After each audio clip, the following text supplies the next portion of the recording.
춤추는 별의 첫 번째 경기 분석 시간인데,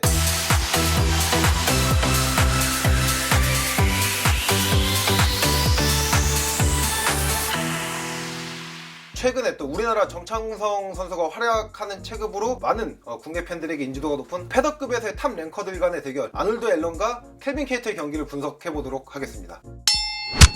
대결 당시 켈빈 케이터는 랭킹 5위였고요. 아놀드 앨런은 랭킹 6위였죠. 그러니까 이번 경기의 승자가 바로 타이틀 도전자의 그 자격이 부여될 수도 있었던 중요한 경기였습니다. 이 아놀드 앨런은 9연승을 구가하고 있던 강자였고요. 근데 9연승임에도 불구하고 좀 네임밸류가 높진 않았습니다. 그도 그럴 것이 2015년도에 데뷔했는데 부상이 많다 보니까 경기를 많이 뛰질 못했어요. 그러니까 비교해보자면은 패더급 챔피언인 볼카노프스키가 아놀드 앨런보다 데뷔가 거의 1년이 넘게 늦습니다. 그런데 볼카노프스키는 현재 12연승을 달리고 있죠. 또 상대편 켈빈 케이터도 아놀드 앨런보다 1년 반 정도 데뷔가 느린데 더 많은 전적을 보유하고 있었고요. 그리고 아무래도 승리에 판정승이 많다 보니까 UFC 쪽으로부터 푸시를 받지 못했어요. 네, 올해 초에 열린 본인의 홈타운 잉글랜드 런던에서 열린 대회에서 코매니멘트에서 이제 데누커를 1라운드 KO로 잡아내면서 드디어 이제 탑랭커인 랭킹 5위 켈빈 케이터를 만나게 된 상황이었습니다. 켈빈 케이터 같은 경우에는 조시 에미과의 경기에서 패배하면서 그 경기에 이제 판정 논란이 꽤 많았거든요. 대부분의 북미 매체도 켈빈 케이터한테 승리를 줬을 정도니까요. 그러니까 여러 가지 상황을 고려했을 때 아놀드 앨런 입장에서는 본인의 처음 찾아온 1승1대의 기회였고, 켈빈 케이터 입장에서는 이번 경기에서 랭킹을 방어하면서 다음 경기를 탑랭커와의 경기를 도모하는, 막말로 이제 켈빈 케이터가 이번 경기를 패배하게 되면은 문지기로서의 이미지가 각인되게 되는 경기였었습니다. 일단 아놀드 앨런과 켈빈 케이터의 경기를 기대하실 때 많은 분들이 기대했던 게 이게 수준 높은 타격전이 펼쳐질 거라 예상하신 분들이 많죠. 아놀드 앨런도 복싱의 강점, 켈빈 케이터도 복싱의 강점이다 보니까요. 켈빈 케이터는 특히 앞선 젠만큼은 패더급 내 탑레벨이라고, 그러니까 명품 제비라고 평가를 받을 정도로 좋은 원거리 직선 공격을 가지고 있고요. 아놀드 앨런도 사우스포에서 나오는 직선 공격이 좋습니다. 하지만 약간 결이 다른 게 아놀드 앨런 같은 경우에는 스텝을 굉장히 활발히 밟아주는 선수예요. 그러다 보니까 경기 초반에도 이러한 두 선수의 약간 미세한 스타일 차이가 큰 그런 경기 내용에서 좀 차이가 발생이 됐었죠. 켈빈 케이터와 아놀드 앨런의 경기 초반에서 그 전과 좀 약간 다른 움직임을 가져온 거는 아놀드 앨런이었습니다. 아무래도 아놀드 앨런이 켈빈 케이터보다 신장과 리치에서 불리함을 안고 경기에 임했었거든요. 그러다 보니까 본인이 스텝을 좀 더 활발히 밟았어요. 그전에는 본인보다 길이가 좀 짧은 선수랑 싸울 때는 스텝을 아웃파이팅을 활용하는 위주로 사용을 했었는데, 켈빈 케이터와의 경기에서는 스텝을 통해서 켈빈 케이터의 리듬을 빼다서 교란을 시킨 다음에 인파이팅으로 들어가는 위주의 공격을 많이 펼쳤습니다. 그래서 실제로 1라운드 초반에 아놀드 앨런이 펀치를 맞추는 장면을 보면은 순간적으로 스텝으로 사각을 잡고 먹고 들어가면서 켈빈 케이터의 안면에 펀치를 맞추는 장면이 꽤나 많았었거든요. 근데 이제 켈빈 케이터도 이제 베테랑이고 노련한 파이터답게 타격전, 그러니까 펀칭 싸움에서 좀 밀린다는 것을 인지하고 경기 중반부터는 킥을 활용하면서 압박을 또 많이 사용하기도 했었습니다.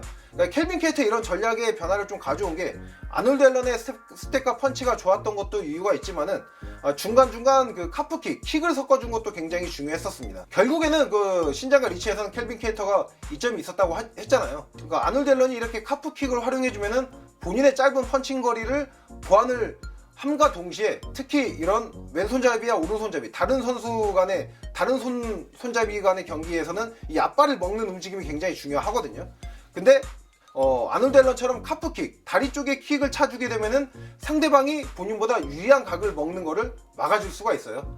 그렇기 때문에 아놀드 앨런이 초반에 켈빈 케이터를 상대로 들고 온 맞춤 전략이 잘 통했었죠. 그러니까 경기 중반에 이제 켈빈 케이터가 아놀드 앨런한테 수싸움이 밀리니까 좀 더 강한 압박을 놓고, 또 펀칭 싸움에 특히 밀렸잖아요. 그러니까 켈빈 케이터도 역시 킥 활용도를 높이기 시작했습니다. 그러다 보니까 또 역으로 이제 아놀드 앨런은 이제 켈빈 케이터를 끌어들여서 싸우기 시작한 거죠. 아놀드 앨런 특기가, 원래 특기는 좀 아웃파이팅이거든요. 켈빈 케이터가 들어오는 타이밍에 맞춰서 왼손 펀치를 많이 맞췄습니다. 그러니까 1라운드 초반과 중후반을 비교해보면은 아놀드 앨런이 왼손 펀치를 맞출 때 1라운드 초반엔 들어가서 때리는 장면이 많았고, 2라운드 후반에는 들어오는 케이터한테 펀치를 맞추는 장면이 많습니다. 그러면서 이제 켈빈 케이터의 마음이 더 급해지기 시작했던 거죠.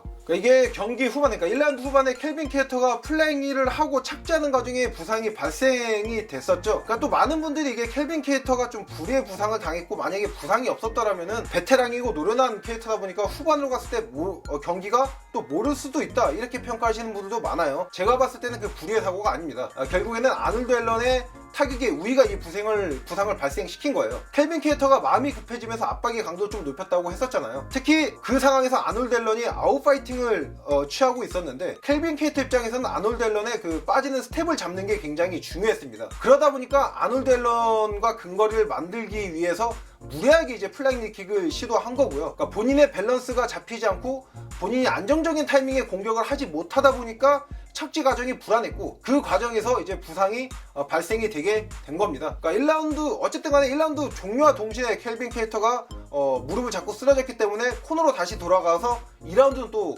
속개가 됐었죠. 근데 또 아놀드 앨런은 이미 켈빈 케이터의 무릎 부상을 감지한 상황이었었고요. 거기서 또 아놀드 앨런이 켈빈 케이터의 다리 쪽을 차주면서 부상 부위가 좀 더 심각해지면서 경기가 그대로 종료되었습니다. 아놀드 앨런과 켈빈 케이터의 경기 전 예상을 할 때 북미 현재 도박사들도 거의 백중세의 경기로 봤어요. 왜냐면 이게 켈빈 케이터가 타격에서 밀렸던 선수는 맥스 할로웨이 딱 한 명밖에 없습니다. 그러다 보니까 아무리 아놀드 앨런의 그 상승세가 좋다고 하더라도 쉽게 잡아내진 못할 거라 예상을 했었거든요. 근데 이 경기는 부상으로 인해서 경기가 끝났다고 하더라도 아놀드 앨런이 타격에서 완벽한 우위를 보였던 정말 수준 높은 실력을 보여줬던 경기였습니다. 이 경기 결과 아놀드 앨런이 지금 새 얼굴로 떠올랐고, 그것 때문에 또 이제 전체적인 그런 경기 이후 경기가 잡히는 매치업에 대해서 큰 변화가 있을 거라 예상이 됩니다. 그렇기 때문에 다음 시간에는 코리안 조비 정찬성 선수의 체급이죠, 패더급의 그 향후 판도에 대해서 알아보도록 하겠습니다. 렛츠 댄스!